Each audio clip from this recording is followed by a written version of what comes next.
அனைவருக்கும் வணக்கம். ஓம் பூச்சியாய ராகவேந்திராய சத்திய தர்ம ரதாய சபஜத்தாம் கல்ப வருஷாய நமதாம் காமதேனுவே. ஸ்ரீ ராகவேந்திரோடைய பொற்பாதம் தொட்டு வணங்கி குரு வாழ்க குருவே துணை. நெட்ஜன் டிவி நேயர்கள் அனைவருக்கும் வாழ்த்துக்கள், நன்றி. ரொம்ப ரொம்ப ரொம்ப எல்லாருமே நல்லா இருப்பீங்கன்னு நினைக்கிறோம். எல்லாருமே நல்லா இருக்கணும். மிக சிறப்பான ஒரு அமைப்பில் குரு பகவான் இப்போ கடகராசிக்கு பெயரக்கூடிய குரு பெயர்ச்சி அப்படிங்கிறது சிறப்பான விஷயங்க. ஏன்னா உச்சம் பெற்று பெயரக்கூடிய போது அந்த குருங்கிற சுபகிரகம் சுபகாரகத்தன்மையை கொண்ட 9 கோள்லையும் முதன்மையான கோள் அப்படின்னு சொல்லலாம். கடகத்தில் குரு பெயர்ச்சி 2026 அற்புதம். ஏன்னா பார்த்தீங்கன்னா 26ஆம் தேதி 25 ஈவினிங், அதாவது 26 நம்ம கணக்கு எடுத்துக்கலாம். இந்த 26/5/2027 ஒரு பயிற்சி வருது. அதுக்கப்புறம் பார்த்தீங்கன்னா வாக்கியம் பஞ்சாங்கப்படி இந்த பயிற்சி, திருக்கணிதம்படி அப்படி பார்த்தீங்கன்னா வைகாசி மாதம் பிறக்கக்கூடிய அந்த 12ஆம் தேதி 2/6/2026 குரு பயிற்சி மிக சிறப்பாக பெயரக்கூடிய அமைப்பு அப்படின்னு சொல்லலாம்.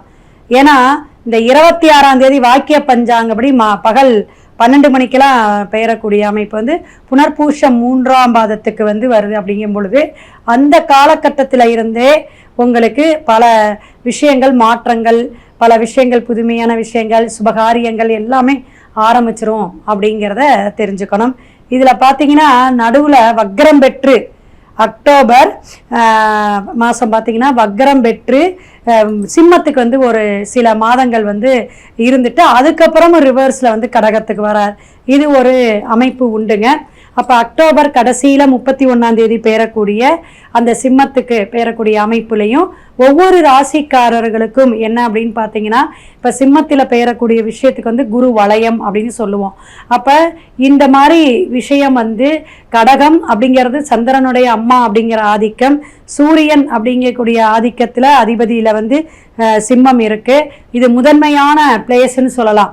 ஏன்னா 12 கட்டத்திலையுமே உங்களுக்கு எல்லா ராசிக்காரர்களுக்கும் எல்லா நட்சத்திரக்காரங்களுக்கும் மிக சிறப்பான ஒரு அற்புதமான காலங்களோ ஒரு மாற்றங்களோ மாறி மாறி இந்த இப்போ சொல்கிறோம்ல இந்த 4 மாதம் ஒரு தடக்கையும் அப்புறம் ஒரு 6 மாதம் இது மாதிரி ஒரு 3 விதமான பிரிவுகளாக இந்த குரு பயிற்சி 1 இயர்ங்கிறது ஒரு குரு பயிற்சிங்க. அப்போ இந்த ஒரு வருஷத்துக்கான அமைப்பு மாறி மாறி ஒரு பலாபலனை கொடுக்கும் அப்படிங்கிறத நீங்கள் நல்ல கவனத்தில் உள் வாங்கிக்கணும். அப்போ ஒவ்வொரு ராசிக்காரர்களும் கண்டிப்பாக அவசியம் நீங்கள் உங்களுடைய குரு எப்படி இருக்குது, ஜனன காலத்தில் இப்போ பெயரக்கூடிய குரு என்ன சப்போர்ட் பண்ணுதுங்கிறத ஜாதகத்தை பார்த்துக்குங்க. இதை எல்லா ராசிக்காரமும் பார்த்துக்கணும். இவங்களுக்கு தான் நல்லது இருக்குது, அவங்களுக்கு நல்லா இல்லை அப்படிங்கிறது நான் சொல்லிட்டேன். இப்போ அதிசாரமாக மாறக்கூடிய அமைப்புகளாக ஒரு ரிவர்ஸில் வரும்பொழுது வேறு பிரச்சனைகளை கொடுக்கும். இப்போ பார்த்தீங்கன்னா 5ஆம் பார்வையாக விருச்சிகத்தை பார்க்கக்கூடிய அமைப்பு, 7ஆம் பார்வையாக பார்க்கக்கூடியது அப்படின்னு சொல்லப்போனால் மகரத்தை பார்க்குறாரு. ஏன்னா 5, 7, 9 தான் மிக சிறந்த பார்வைகள். இதில் 9ஆம் பார்வை அப்படின்னு சொல்லும் பொழுது மீனத்தை பார்க்கக்கூடிய அமைப்பாக நம்ம சொல்கிறோம். இப்போ இந்த மாதிரி குரு பெயர்ச்சி மிக சிறப்பாக பல பிரச்சனைகளை, ராகு கேது சனி பகவான் பிரச்சனைகளை கொடுத்தாலும் குரு நல்ல சப்போர்ட் பண்ணக்கூடிய அமைப்பில் மாறக்கூடிய விஷயங்கள் எல்லாத்துக்கும் ஒரு மாற்றத்தையும் முன்னேற்றத்தையும் தரணும்னு வாழ்த்தி, மேச முதல் மீனம் வரை ஒவ்வொரு ராசிக்காரர்களுக்கும் என்ன பலாபலன் பரிகாரம் அப்படிங்கிறத வீடியோக்குள்ளே போங்க, ஸ்கிப் பண்ணாமல் பாருங்கள். நிறைய பேத்துக்கு ஷேர் பண்ணுங்கள். உங்களுடைய உறவுகள் நட்பு உள்ளங்கள் எல்லாத்துக்குமே ஷேர் பண்ணுங்கள்.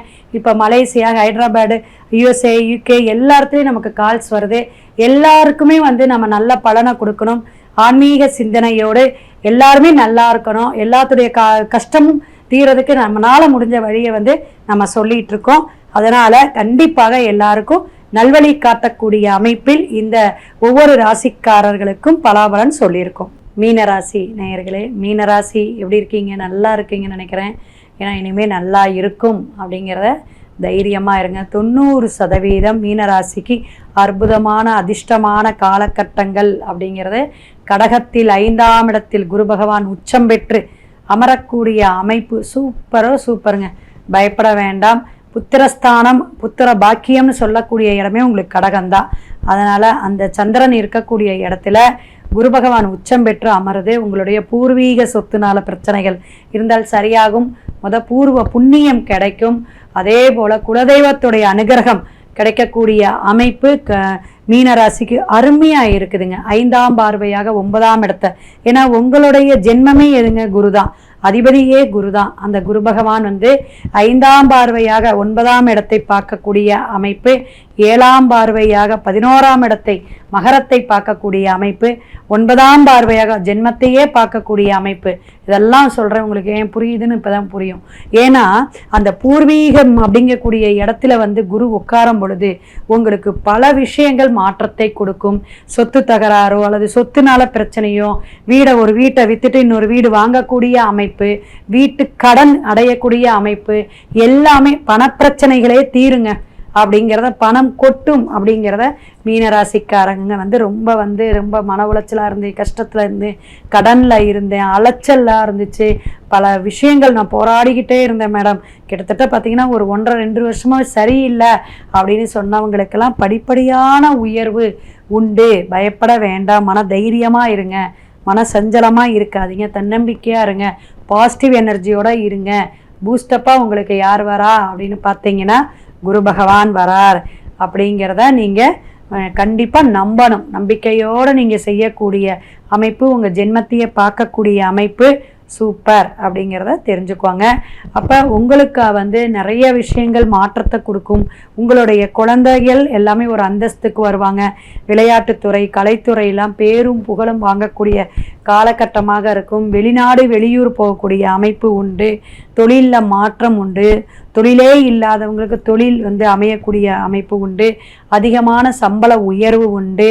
நிறைய விஷயங்கள் உங்களுக்கு போராடிக்கிட்டு எதிர்பார்த்துக்கிட்டு இருந்த காரியங்கள்லாம் கைகூடக்கூடிய அமைப்பில், படிப்படியான உயர்வை கொடுக்கக்கூடிய அமைப்பில் உண்டு. வீடு, வண்டி, வாகனம், யோகங்கள்லாம் கொடுக்கக்கூடிய அமைப்பு உண்டு.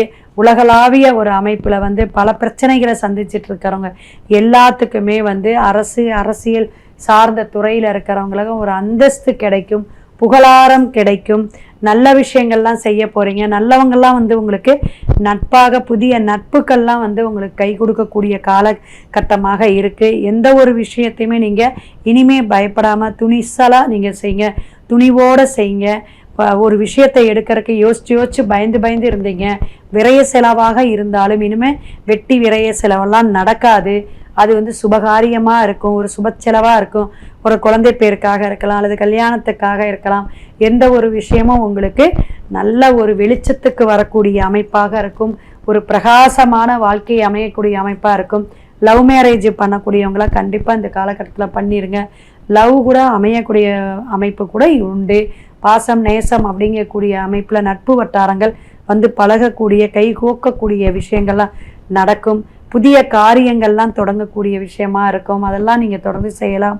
நல்ல காரியங்கள், ஆன்மீக பயணம், ஆன்மீக சுற்றுலா இதெல்லாம் போகக்கூடிய காலகட்டமாக இருக்கும். குலதெய்வ வழிபாடு கண்டிப்பாக எடுங்க. ஏன்னா ஜென்ம சனி 7.5 சனியும் இருக்கிறனால குலதெய்வத்தை மட்டும், ஏதாவது 5ல் குரு இருக்கிறனால குலதெய்வ வழிபாடை மட்டும் விட்டுறாதீங்க. நிறைய பிரச்சனைகள் இருந்துகிட்டு இருந்தாலும் அந்த குலதெய்வத்தை எடுக்கும் பொழுது கண்டிப்பாக உங்களுக்கு சக்ஸஸை கொடுக்கும். இப்போ குலதெய்வத்தில் பூசாரிகள், குருமார்கள் யாராவது இருப்பாங்க. அங்கே பூஜை செய்கிறவங்களுக்கு நீங்கள் நல்லா 8 கஜம் 9 கஜம் வேஷ்டி வாங்கி, தேங்காய் பழம், வெத்தலை பாக்கு, இது மாதிரி பிரசாதத்துக்கு நெய்வேத்தியத்துக்கு சர்க்கரை பொங்கல், இது மாதிரி பால் பாயாசம் ஏதாவது நிறக்க நீங்கள் சுவாமிக்கு மட்டும் கிடையாதுங்க, அங்கே செய்யக்கூடிய அந்த பூசாரிக்கோ அல்லது ஐயருக்கோ நீங்கள் இது மாதிரி தட்டில் வச்சு நிறக்க உங்கள் கையால் கொடுங்க. வியாழக்கிழமை கொடுக்கலாம், அமாவாசைக்கு போய் வழிபாடு எடுக்கலாம், பௌர்ணமிக்கு கொடுக்கலாம்.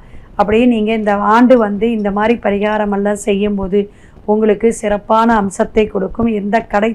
எந்த தடையாக இருந்துச்சோ அந்த தடையெல்லாம் நிவர்த்தியாகக்கூடிய அமைப்பை குலதெய்வம் உங்களுக்கு அனுகிரகம் கொடுக்கும் அப்படிங்கிறத இந்த தருணத்தில் தெரிஞ்சுக்குங்க. ஒவ்வொரு விஷயத்திலும் ஒரு முயற்சிக்கு நீங்கள் போடணும், சுறுசுறுப்பாக இருக்கணும். எதையுமே நீங்கள் சோம்பேறித்தனமாக உட்காரவே கூடாது. இனிமேல் நிறைய பிரயாணங்கள் உண்டு, வெளிவட்டார தொடர்பு உண்டு. நீங்களே கொஞ்சம் போய் இன்வால்மெண்ட் ஆகி உங்களுடைய ஈடுபாடோடு நீங்கள் நடக்கக்கூடிய காலகட்டமாக இருக்கு. அதெல்லாம் குரு நன்மையை தான் செய்வார், லாபத்தை தான் கொடுப்பார் அப்படிங்கிற ஒரு எண்ணத்துக்கு வாங்க. அடிக்கடி உடல் உபாதைகள் இருந்தால் தியானம் செய்யுங்க. அதே போல் நடைப்பயிற்சி செய்யுங்க. ஒரு நிறைய பேர்த்துக்கு தானம் தர்மம் கொடுங்க. இந்த செருப்பு தைக்கக்கூடிய தொழிலாளிகளுக்கு, கஷ்டப்படுற தொழிலாளிகளுக்கெல்லாம் உங்களால் முடிஞ்ச சாப்பாடு உணவு வாங்கி கொடுங்க, வஸ்திரம் வாங்கி கொடுங்க. அவங்களுக்கு என்ன பண உதவி வேணுமோ அதை கொடுங்க. உங்களுடைய கர்ம வினை, இந்த சனி பகவான் தாக்கம் உங்களுக்கு போகும். அப்போ குரு பார்க்கும்போது கௌரவம் வரும், அந்தஸ்து வரும், புகழ் வரும், பணம் பொருள் பொன் சேர்க்கையை கொடுக்கக்கூடிய காலகட்டம் இருக்குது. உங்களுடைய ஜனன ஜாதகத்தில் கிரகங்கள் எப்படி இருக்குது அப்படிங்கிறத நீங்கள் ஜாதகத்தை கண்டிப்பாக பார்த்துக்கணும். மேசம் முதல் மீனம் வரை ஒவ்வொரு ராசிக்காரர்களுக்கும் குரு பெயர்ச்சியை ரொம்ப அழகாக பரிகாரத்துடன் அதுவும் எளிமையான விஷயமா சொல்லியிருக்கோம். எல்லாத்துக்குமே ஷேர் பண்ணுங்கள். உங்களுடைய ஜாதகத்தை முழு பலாபலனை பார்த்துக்குங்க. சிவாய நம. திருச்சிற்றம்பலம்.